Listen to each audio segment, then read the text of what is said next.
آج دجالی فتنے کے بارے میں کچھ باتیں آپ کے گوش گزار کروں گا۔ پہلی بات یہ نوٹ کیجئے کہ یہ روایات صحیح مسلم میں بھی ہیں، جامع ترمذی میں بھی ہیں، سنن ابی داؤد میں بھی ہیں، سنن ابن ماجہ میں بھی ہیں، سنن نسائی میں بھی ہیں، مسند احمد ابن حنبل میں، یعنی یوں سمجھیے کہ صرف بخاری کو چھوڑ کر باقی صحاح ستہ کی تمام کتابوں میں اور بڑے جلیل القدر صحابہ سے یہ روایات ہیں۔ حضرت عبداللہ ابن عباس رضی اللہ تعالی عنہما حبر الامہ،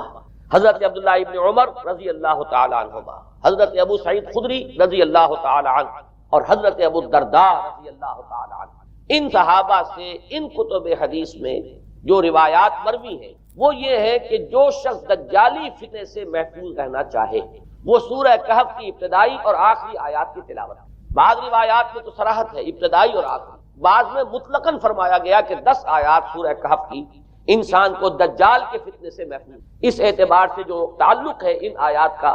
دجالی فتنے کے ساتھ وہ گویا کہ احادیث صحیحہ سے ثابت ہے۔ نمبر 2 بات جو اب میں عرض کرنا چاہتا ہوں وہ یہ ہے کہ احادیث نبویہ ہی سے دجالی فتنے کے بارے میں جو باتیں ہمیں معلوم ہوتی ہیں وہ کیا ہے، دجال کے کیا اوصاف ہوں گے، کیا خصائص ہوں گے، دجالی فتنے کے کیا مظاہر ہوں گے، کیا آثار ہوں گے، کیا اثرات ہوں گے۔ اس کی وضاحت میں پہلے تو ایک بات نوٹ کر لیجئے،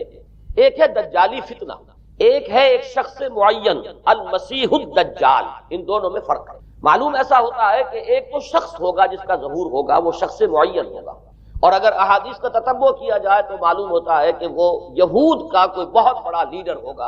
اور آخری زمانے میں قریب قیامت کا جو زمانہ ہے، قرب قیامت کا،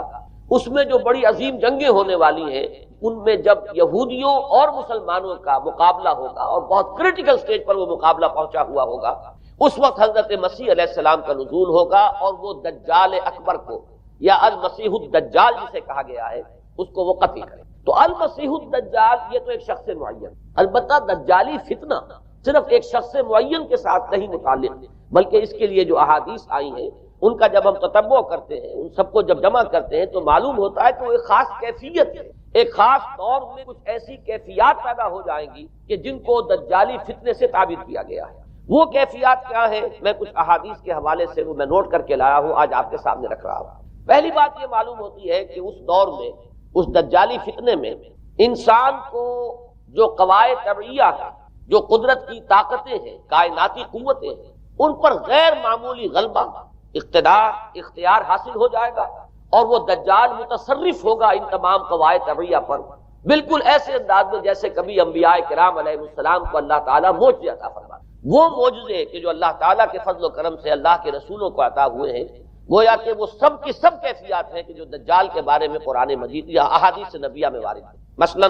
پہلی بات یہ بتائی گئی کہ اس کے لیے فاصلہ بے معنی ہو کر رہ جائے گا، انتہائی تیز رفتاری ہوگی جو اسے حاصل ہوگی۔ چنانچہ الفاظ یہ ہے کل غیث سے استدبرت الريح، وہ ایک ایسے طوفان کے مانند جو ہے وہ سیلاب آئے گا کہ جیسے کوئی بہت زوردار آندھی جو ہے اس کے ساتھ طوفان آیا کرتا ہے۔ آپ سائیکلون کا تصور کیجئے کہ جس طریقے سے وہ ایک انتہائی تیز رفتار ہوا جو ہے وہ طوفان کو لے کر آتی ہے، اس طور سے وہ فتنہ پھیلے گا۔ ایک اور حدیث میں الفاظ ہے فلا تدع قریۃ الا حبطتھا فی 40 لیلہ، یہ مسلم شریف کی روایت ہے حضرت نواس ابن سمعان رضی اللہ تعالی عنہ۔ کوئی قریہ تک نہیں چھوڑے گا دنیا کی کوئی آبادی چھوٹی سے چھوٹی جس میں وہ نہیں پہنچ جائے گا 40 دن کے اندر اندر۔ یہ اس کی تیز رفتاری کا عالم ہوگا، گویا کہ میں تعبیر کر رہا ہوں اسے ان الفاظ سے کہ فاصلہ بے معنی ہو کر۔ اسی کے ضمن میں بعض اور روایات آئی، سواری جو ہے اس دجال کی اس کو گدھے سے تعبیر کیا گیا ہے، اس لیے کہ ظاہر بات ہے اس دور میں اور کسی شے کا اگر تذکرہ کیا جاتا ہوائی جہاز کا یا راکٹس کا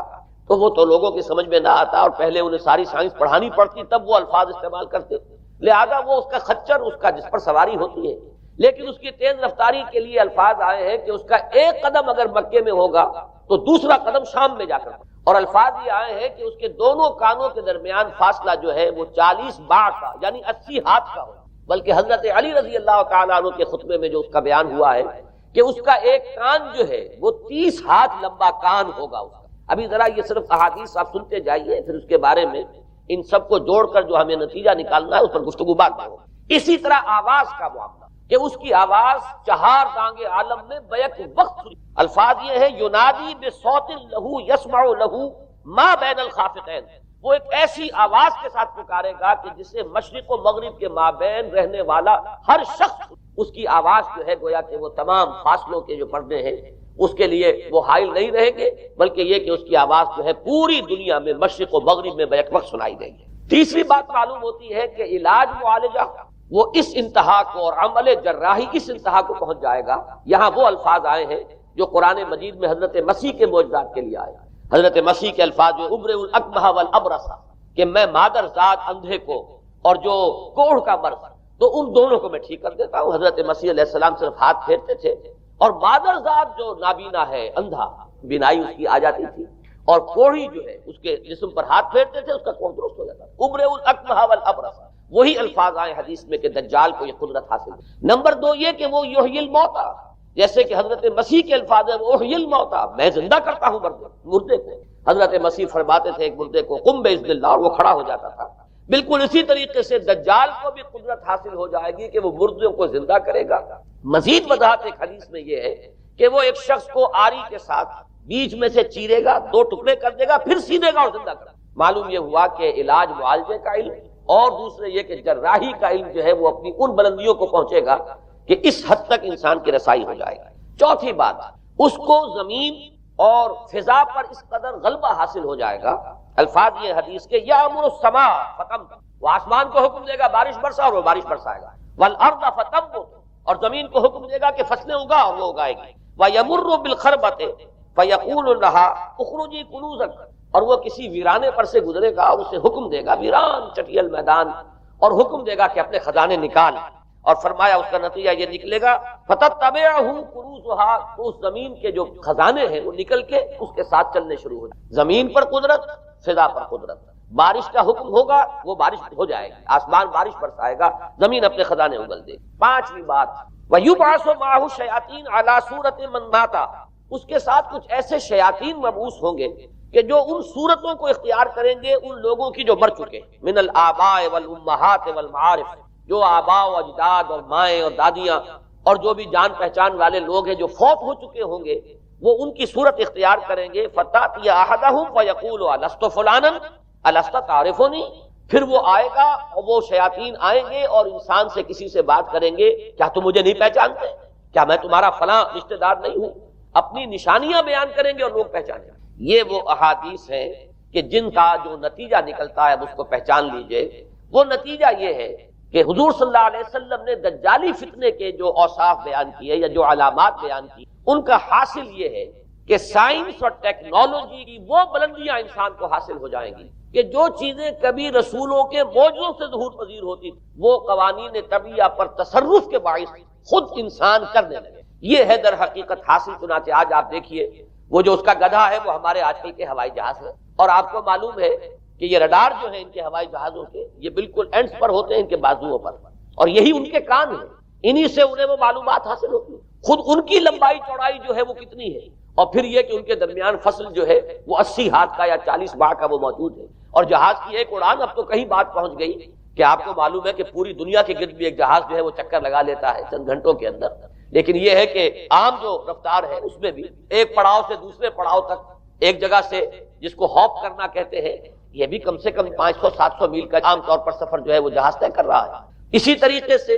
ہماری جو سائنس کی خاص طور پر جو طبی سائنس ہے، اب اس میں جس طریقے سے کہ زندہ رکھا جاتا ہے انسانوں، اور وہ ویجیٹیبل چاہے کہا گیا ہے ان کو ہیومن ویجیٹیبل، لیکن یہ کہ دل کی دھڑکن بھی چلائے جا رہے ہیں، خوراک بھی پہنچا رہے ہیں، آدمی جو ہے وہ زندہ سال ہر سال تک زندہ پڑا رہا ہے۔ اور یہ کہ سرجری بعض جانوروں پر تو یہ بات ہو چکی ہے کہ کاٹے گئے ہیں اور پھر ان کو سی دیا گیا ہے، جوڑ دیا گیا ہے۔ یہ تمام جو بھی معجزے ہیں اس وقت سائنس دکھا رہی ہے۔ اسی طرح اگر یہ معجزہ دیکھنا ہو کہ زمین لقدق، جہاں کہیں کوئی آثار نہیں تھے کسی ایک پتے تک کے اگنے کے، اگر وہاں لہلہاتے ہوئے آپ کو چمن دیکھنے ہو تو ویسے سب سے پہلے تو یہ معاملہ ہوا تھا اسرائیل نے جو کر کے دکھایا تھا، لیکن اب تو آپ ابو ظبی چلے جائیے، سعودی عرب میں چلے جائیے۔ سعودی عرب کے اندر حال یہ ہے کہ آپ اگر ہوائی جہاز سے سفر کریں ریاض سے جدہ تک تو آپ کو جگہ جگہ بڑے سرکولر پیچز نظر آئیں گے جہاز سے نہایت، اور اس کے اندر جو ہے آرٹیفیشل اریگیشن کے ذریعے سے، اور بہت عمدہ وہاں کاشت ہو رہی ہے، اور بہت خوبصورت فارم ہے وہ تمام کے تمام سرکولر پیچز، اس لیے کہ جو اریگیشن ہوتی ہے وہ ان ویلز کے ذریعے سے ہوتی ہے کہ جو ایک سرکل میں چلتے ہیں اور پانی کی وہ آرٹیفیشل بارش جو ہے وہ ہوتی رہتی ہے۔ باقی یہ کہ فضا سے آرٹیفیشل رین، یہ تو بہت ہی سادہ سی بات ہے کہ فضا کے اندر ایٹماسفیرک کنڈیشن کو ذرا تبدیل کیا جائے تو بارش آ جاتی ہے، اور باقی رہ گیا آواز کا یہاں سے وہاں جانا، وہ تو آواز ہی نہیں ہے، تو آپ صورتیں دیکھ رہے ہیں۔ آپ کو نیو یارک میں بیٹھا ہوا خطاب کرے، آپ پوری دنیا کے اندر جہاں چاہیں،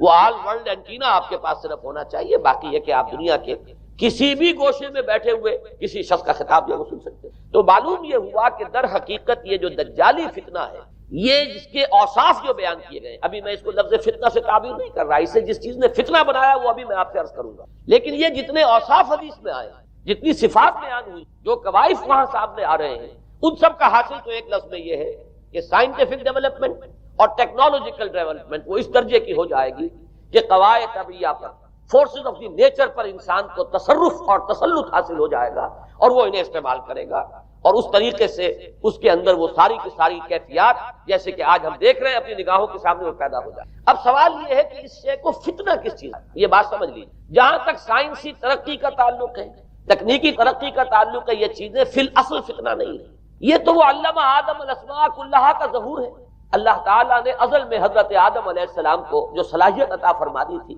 یہ ایکسفولیشن ہے اس کا ظہور ہے۔ جیسے کہ آم کی گٹھلی میں آم کا درخت ہے، لیکن ظاہر بات ہے کہ اس کو درخت بننے میں وقت لگتا ہے، پہلے وہ 2 پتے نکلتے ہیں، پھر وہ بڑھتا ہے معاملہ، کئی سال میں جا کر وہ درخت جو ہے وہ جوان ہوگا اور وہ پھل دے گا۔ اسی طریقے سے یوں سمجھئے کہ بالقوہ وہ علم حضرت آدم علیہ السلام کو دے دیا گیا، یعنی وہ صلاحیتیں ودیت کر دی گئی، وہ فیکلٹیز، سمع اور بصر اور فؤاد، دیکھو سنو نتیجہ نکالو اور آگے بڑھو۔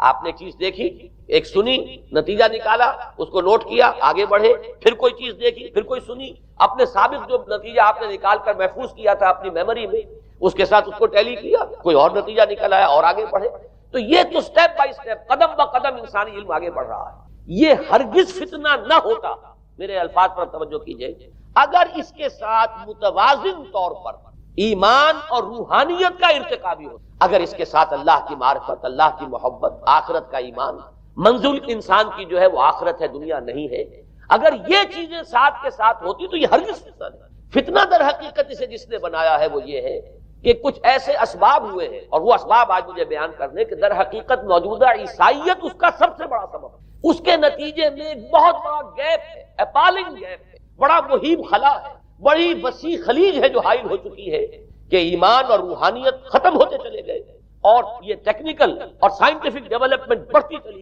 ان دونوں کے درمیان جو مہیب خلا پیدا ہوا ہے اس نے اسے فتنہ بنا دیا ہے، اور عظیم ترین فتنہ بنا دیا۔ ورنہ اگر اس کے ساتھ ہی اللہ پر ایمان، آخرت پر ایمان، اور انسان کے اندر ایمانی کیفیات، اس کی روحانی کیفیات اگر یہ بھی برقرار رہتی، بلکہ اس کے ساتھ متوازن طور پر ان کو ترقی کرنا چاہیے، تو یہ ہرگز فتنہ نہیں ہے۔ تو پہلی بات یہ سمجھ لیجئے کہ اگرچہ دجالی فتنے کے جو صفات، اس کے اوصاف، اس کی علامات، اس کے مظاہر جو بھی حدیث کے ذریعے سے ہمیں معلوم ہے، جس کا میں نے ابھی آپ کے سامنے تذکرہ کیا، وہ سب در حقیقت تعبیر ہے اس دور کا جو محاورہ ہے، اس دور کی جو زبان ہے، اس دور میں جن الفاظ سے گفتگو کی جا سکتی تھی، اس دور کے ایڈیم میں آج کی جو سائنٹیفک اور ٹیکنالوجیکل ترقی ہے، گویا کہ اس کی تعبیر کی گئی ہے کہ وہ دجالی فتنہ ہوگا۔ لیکن اس شے کو فتنہ بنانے والی شے در حقیقت یہ ہے کہ ایک بہت بڑی خلیج حائل ہو چکی ہے ایمان اور روحانیت، اور دوسری طرف سائنٹیفک اور ٹیکنالوجیکل ڈیولپمنٹ میں ان دونوں کے درمیان اتنا بودھ اور فصل پیدا ہو گیا ہے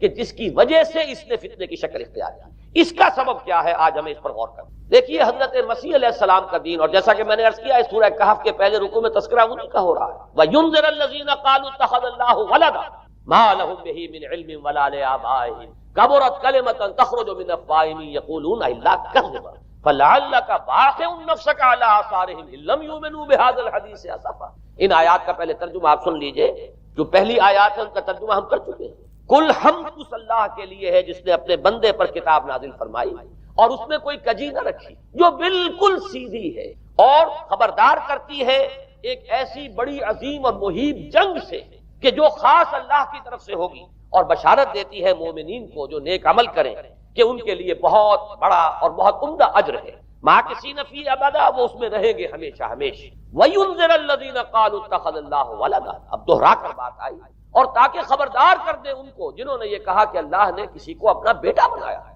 مَا لَهُم بِهِ، نہیں ہے ان کے پاس اس کے بارے میں کوئی علم، وَلَا لِآبَائِهِمْ، نہ ان کے آباء و اجداد کے پاس کوئی علم تھا، کوئی عقلی دلیل نہیں، کوئی اللہ کی اتاری ہوئی کسی کتاب میں، اللہ کے اتارے ہوئے کسی صحیفے میں اس کے لیے سند نہیں۔ وَلَا لِآبَائِهِمْ كَبُرَتْ كَلِمَةً تَخْرُجُ مِنْ أَفْوَاهِهِمْ، بہت بڑی بات ہے کہ جو نکل رہی ہے ان کے منہوں سے، إِن يَقُولُونَ إِلَّا كَذِبًا، نہیں بول رہے یہ، نہیں کہہ رہے یہ مگر جھوٹ۔ فَلَعَلَّكَ بَاخِعٌ نَفْسَكَ عَلَىٰ آثَارِهِمْ، تو اے نبی صلی اللہ علیہ وسلم شاید کہ آپ اپنے آپ کو ہلاک کر لیں گے ان کے آثار پر۔ یہ آثار کے لفظ کو میں ابھی جو کا تو رکھ رہا ہوں، بعد میں اس کی وضاحت کروں گا۔ ان لم یؤمنوا بهذا الحدیث اسفا، اگر یہ لوگ ایمان نہ لائے اس حدیث پر، یہ حدیث قرآن، اس پر اگر یہ ایمان نہ لائے، جیسے کہ وہاں فرمایا گیا تھا اگر رحمت خداوندی میں داخل ہونا ہے اے بنی اسرائیل تو یہ شاہدرہ ہے رحمت خداوندی کا قرآن حکیم، آؤ اور داخل۔ یہاں پر ان عیسائیوں کو متنبہ کیا جا رہا ہے اگر وہ اس حدیث پر، یہ حدیث اللہ کی کتاب، احسن الحدیث کتاب متشابہہ فبأی حدیث بعدہ یؤمنون، اگر اس اللہ کی حدیث پر، اللہ کی کتاب پر یہ ایمان نہ لائے تو جو ان کے آثار ہوں گے، جو نتائج نکلیں گے، ان پر اے نبی شاید کہ آپ اپنے آپ کو صدمے اور رنج اور غم سے ہلاک کر۔ یہ ہے در حقیقت وہ آیات جن میں تذکرہ ہو رہا ہے عیسائیت کا، لیکن عیسائیت سے مراد کیا ہے اسے سمجھیے۔ حضرت مسیح علیہ السلام کا دین تو بعین ہی وہی دین تھا جو دین آدم سے لے کر محمد تک صلی اللہ علیہ وسلم وعلیہ الصلوۃ والسلام جتنے انبیاء آئے ہیں ان کے دین میں کوئی فرق نہیں، دین توحید وہی ایمان، البتہ شرائع کے اندر، شریعت ان کو تفصیلی احکام میں فرق ہوا ہے، شریعت موسوی اور شریعت محمدی میں علی صاحب الصلوۃ والسلام تھوڑا فرق ہے، دین ایک ہی۔ شرع لکم من الدین ما وصى به نوحا والذی اوحینا الیک وما وصینا به ابراہیم وموسیٰ وعیسیٰ، دین میں تو ہم نے وہی شے تمہارے لیے بھی معین کی ہے مسلمانوں کہ جس کی کہ ہم نے نوح کو وصیت کی تھی اور جس کی کہ ابراہیم کو اور موسیٰ کو اور عیسیٰ کو وصیت کی، دین ایک ہے۔ ان الدین عند اللہ الاسلام، تو دین مسیحی بھی وہی تھا بعین ہی جو دین محمدی ہے اور دین موسوی صلی اللہ علیہ وسلم علیہ الصلوۃ والسلام۔ البتہ حادثہ جو نہایت عظیم پیش آیا ہے اور وہ یہ ہے کہ ساؤل اس کا نام تھا پہلے، جس نے کہ اپنی زندگی میں حضرت مسیح علیہ السلام جب تک موجود تھے دنیا میں شدید انہیں تکلیفیں پہنچائیں، شدید ایذائیں پہنچائیں، ان کی مخالفت پر کمر بستہ رہا، لیکن اس کے بعد جب انہیں اٹھا لیا گیا، یا عیسائیوں کے عقیدے کے مطابق وہ سولی دیے گئے، اور اس کے بعد ان کا عقیدہ بھی یہ ہے کہ سولی پانے کے بعد پھر وہ زندہ ہو کر آسمان پر چلے، جبکہ ہم یہ سمجھتے ہیں اور ہمارا ایمان ہے کہ انہیں سولی دی نہیں گئی، بلکہ انہیں تو پہلے ہی اٹھا لیا گیا تھا، ان کی جگہ کوئی اور ہے۔ انجیل برنباس نے یہ بات بالکل واضح کر دی کہ در حقیقت وہی حواریین میں سے جس نے کہ غداری کی تھی اور پکڑوایا تھا، مخبری کی تھی، وہی ہے جس کی شکل بنا دی گئی تھی حضرت مسیح علیہ السلام کے جیسی مانند، اور وہ شخص ہے کہ جو سولی چڑھا۔ بہرحال عیسائیت اس وقت جو اس کا عقیدہ ہے اور جو ہمارا عقیدہ اور ایمان ہے، ان دونوں کی روح سے حضرت مسیح علیہ السلام آسمان پر اٹھا لیا۔ اس کے بعد اس دین مسیحی میں نقب لگانے کے، جو دین مسیح اصل دین اسلام تھا، اس کو کرپٹ کرنے، ڈسرپٹ کرنے کے لیے، اس میں نقب لگانے کے لیے اس نے اپنے ایک مکاشفے کا ذکر کیا کہ میں آ رہا تھا سفر میں کہ مجھے حضرت مسیح نظر آئے ہیں آسمانوں میں، اور انہوں نے مجھے کہا ہے کہ اے ساؤل تو مجھے کیوں ستاتا ہے، اور تو اب فلاں جگہ جا اور میرے نام سے نبوت کر۔ اس کے بعد اس نے لبادہ اوڑھا عیسائیت کا، اور اس نے آ کر جس طرح عبداللہ ابن سبا نے محمد الرسول اللہ صلی اللہ علیہ وسلم کے دین میں نقب لگائی، اسی طریقے سے اس شخص نے دین مسیحی میں نقب لگائی۔ فرق یہ ہے کہ دین محمدی صلی اللہ علیہ وسلم، کیونکہ یہ آخری دین، اب کوئی اور رسول آنے والا نہیں تھا، اللہ تعالیٰ کی طرف سے اس دین کو، اس شریعت کو ایک پروٹیکشن حاصل ہے، لہذا ایک جزو کی حد تک گمراہی جو ہے پھیل سکی، کل پر محیط نہیں۔ لیکن بدقسمتی سے دین مسیحی کے بارے میں یہ ہوا کہ کچھ عرصے تک تو کشمکش رہی ہے، اصل دین مسیحی پر بھی جو کاربند لوگ تھے اور جو اس کے اوپر مستقیم رہے وہ قائم کچھ عرصے تک رہے ہیں، لیکن ہوتے ہوتے تقریباً اس دور تک آ کر جب کہ حضور کی بعثت ہوئی ہے، اصل دین مسیحی کے ماننے والے تقریباً ختم ہو چکے تھے، شاذ لوگ رہ گئے تھے، اور ان میں بھی یہ جرت نہیں تھی کہ اپنے اصل دین کا وہ اظہار کرتا، بلکہ ہوتے ہوتے ان 600 سالوں کے اندر یہ ہوا کہ وہی پالزم جو ہے در حقیقت اس نے ہی مسیحیت کی شکل اختیار کر لی۔ یہ پالزم جو ہے یہ ہے در حقیقت، یوں سمجھیے کہ ادیان عالم کی تاریخ میں سب سے زیادہ گمراہ کن مذہب، جس کا رد عمل پیدا ہوا ہے یورپ میں، جس نے کہ اس دجالی فتنے کی شکل اختیار کی ہے۔ میں یہ چاہتا ہوں کہ اس کے ضمن میں چند باتیں آج آپ کے سامنے رکھوں۔ پال نے جو دین مسیحی میں یا دین اسلام میں جو صحیح دین ہے اللہ کا، اس میں 3 تبدیلیاں بنیادی کی۔ سب سے پہلا تو وہی جو قرآن کہہ رہا ہے، الذین قالوا اتخذ اللہ ولدا، مسیح کو، حضرت مسیح علی نبینا علیہ الصلوۃ والسلام، انہیں خدا کا بیٹا قرار دیا۔ اور اس میں بھی نوٹ کیجئے، بیٹے کے لیے عربی زبان میں 2 لفظ ہیں، ابن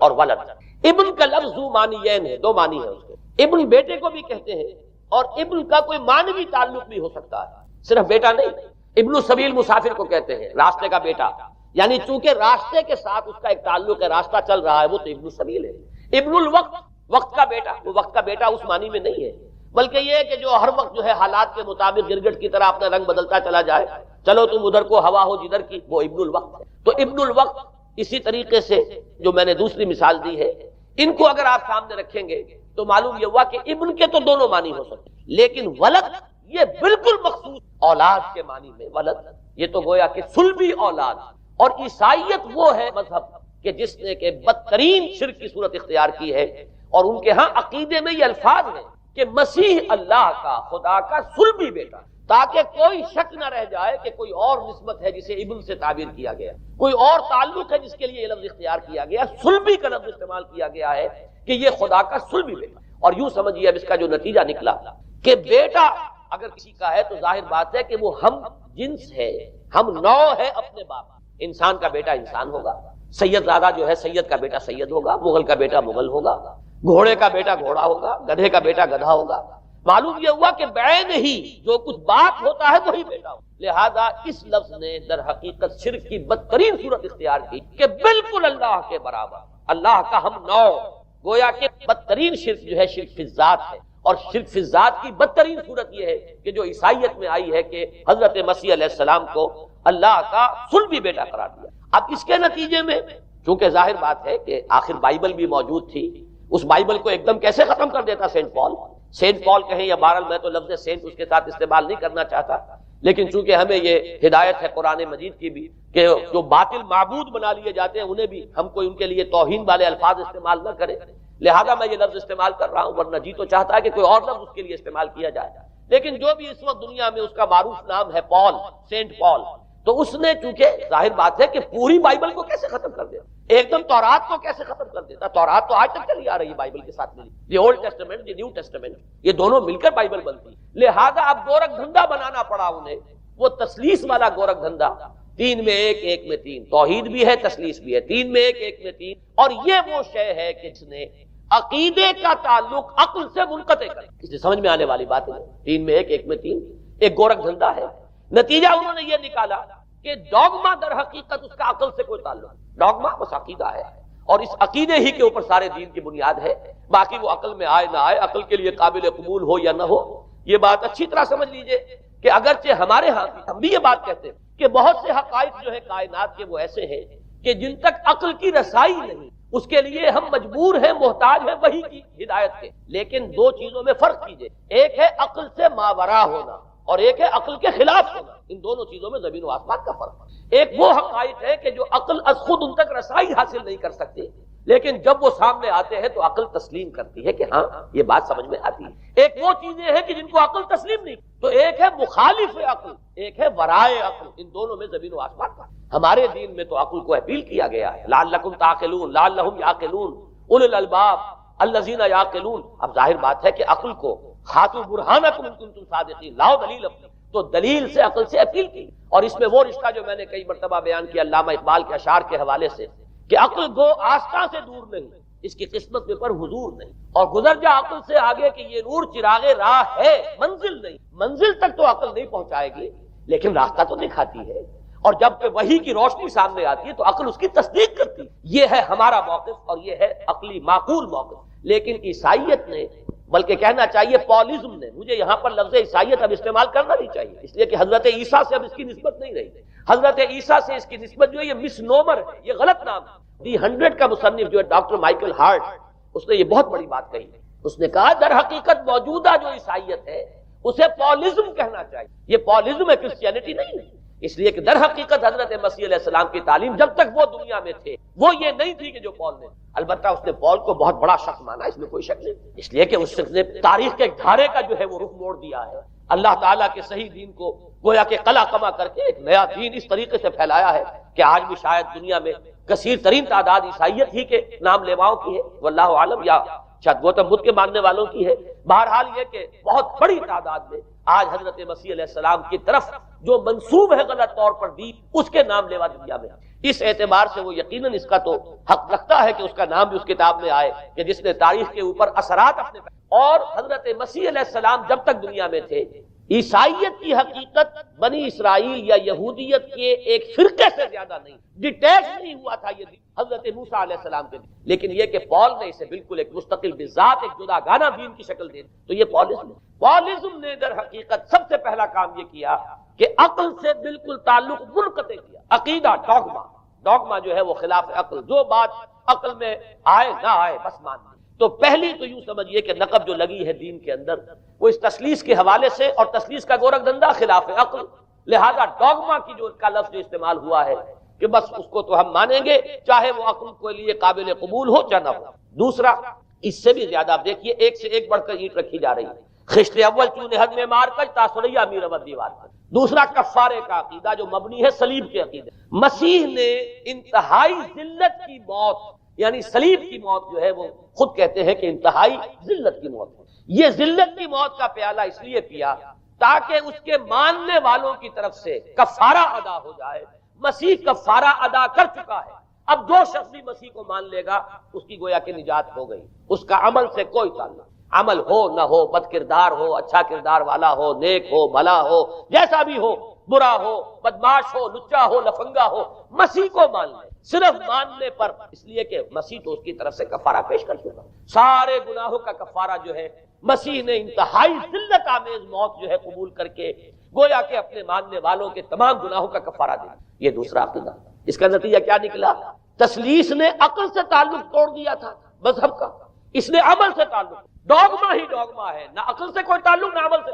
کوئی تعلق نہیں رہا. دین کی جڑیں جو ہے دونوں اعتبار سے، دین تو نام ان دو چیزوں کا الا الذین آمنوا وعملوا الصالحات، دونوں کی گویا کہ جڑیں منہدم ہو گئیں، بنیادیں منہدم ہو گئیں، جڑیں کاٹ دی گئی کہ نہ اس کا تعلق عقل کے ساتھ ہے نہ عمل کے. تیسری بات آئی ہے، اس نے کہا شریعت منسوخ. یہ عجیب ہے، دیکھیے جسے آئرنی آف فیٹ کہتے ہیں انگریزی زبان میں. ابھی تک بائبل کے اندر سینٹ میتھیو کے جو روایت ہے، متی کی انجیل جسے کہا جاتا ہے gospel of the lord according to saint Matthew, اس میں جو سرمن آف دی ماؤنٹ ہے، ایک وعظ ہونے کے اعتبار سے واقعتاً میں اس کی عظمت کا بڑا قائل ہوں. عظیم ترین وعظ ہے دنیا کا. اس کے شروع میں یہ الفاظ موجود ہیں، don't think I have come to destroy law. ہرگز یہ نہ سمجھنا کہ میں شریعت کو ختم کرنے آیا. وہ یہ کہہ کر گئے تھے کہ شریعت موسی تم پر لاگو رہے گی، عائد رہے گی. لیکن پال نے تیسرا نقب لگایا شریعت ساقط کر. اس کی ضرورت کیوں محسوس ہوئی یہ بھی سمجھ لیجئے.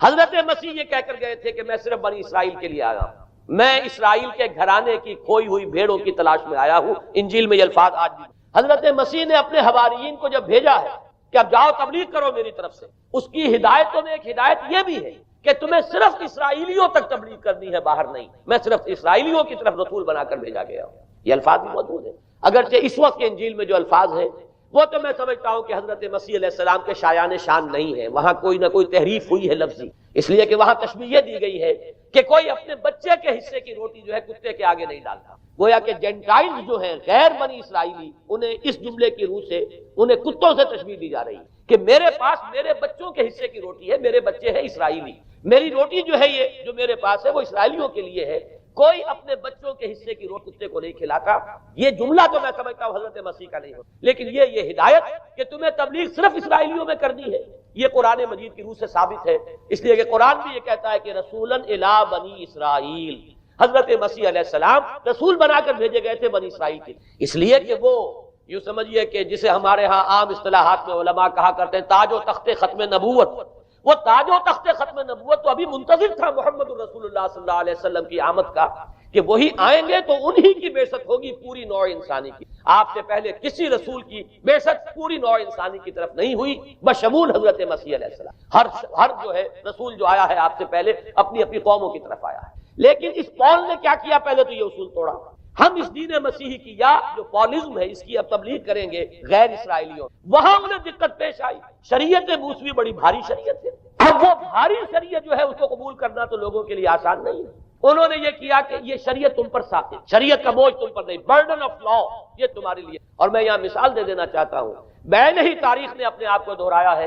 عبداللہ ابن سبا نے جو فتنہ شروع کیا تھا ہمارے ہاں، ہماری تاریخ میں جو اس کے اثرات پھر پیدا ہوئے، ان میں سے ایک جو ہے وہ شکل اسماعیلیت والی ہے کہ اسماعیلیت نے بھی بعین ہی یہی شکل اختیار کی۔ ہندوستان میں آ کر جب اسماعیلی داعیوں نے جب تبلیغ کی ہے تو شریعت ساقط کر دی۔ آج آپ کو جو اسماعیلی ملیں گے ان کے ہاں کوئی شریعت نہیں ہے، کوئی نماز نہیں، مسجد ان کی ہوتی نہیں، جماعت خانہ ہوتا ہے، وہ کلب گھر ہے، آتے ہیں جمع ہوتے ہیں کھانا کھاتے ہیں، اللہ اللہ